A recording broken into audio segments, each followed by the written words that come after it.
Young मध्ये का बरं होतं? आत्ताचं स्टॅटिस्टिक असं आहे सर, एखादं जर का त्या व्यक्ती घेत असेल 8 पैकी 1 व्यक्ती आपल्या लाईफमध्ये कॅन्सरला बाधा होऊ शकतं, आता सध्याची ही प्रेडिक्शन आहे. मग इतकं नंबर का बरं वाटतं, इतकं आपल्याला बघायला का बरं भेटतं? ह्याचे कारण 2 आहेत. सर्वात महत्वाचं आहे की कॅन्सर पहिलं डिटेक्टच होत नव्हतं आणि बरेच लोक कॅन्सर न डायग्नोस होऊन लाईफ एंड व्हायची आणि कळायचंच नाही. पण आता नवीन टेक्नॉलॉजी आहे, लोक जागरूक आहे, म्हणून बऱ्यापैकी एक सबसेट ऑफ लोकांमध्ये कळतं.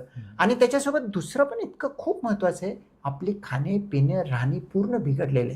सर ही पृथ्वी देवानी बनवली आणि बनवून त्यानंतर सगळे रूल सेट केले, त्यानंतर लोकांना इथं राहण्यासाठी आणून दिलेलं आहे. म्हणजे दिवस काय आहे, रात्र काय आहे, काम कधी करायचं, झोपायचं कधी, खायचं काय, हे सगळं त्यानं बनवून ठेवलं. पण फक्त आपण काय चूक करतो, आपणाला जे आवडतं आणि आपणाला जे काही सोशल मीडिया फीड करतं आणि आपली एन्व्हायरमेंट बाजूची जी पिअर प्रेशर बिल्डअप करतं, त्याच्यामध्ये ओघामध्ये आपण निघून जातो.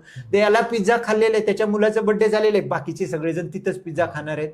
त्यांची पार्टी नाईटमध्ये लग्न झालेलं आहे, हे पण नाईटमध्ये करणार. म्हणजे आपण निसर्गाच्या अगेन्स्ट जाण्याचा प्रयत्न करतोय. आणि जितकं आपण खाणं पिणं सवयी सगळे आपण चुकीचे करतो, लाईफस्टाईल खराब करतोय, त्याचसोबत खाण्यामध्ये आपले चांगली गोष्ट आता भेटतच नाहीये. आपण पहिल्या ज्या वेळेला शेतामधलं खायचो, ताजं तवानं आणि तयार गोष्टी खायचो.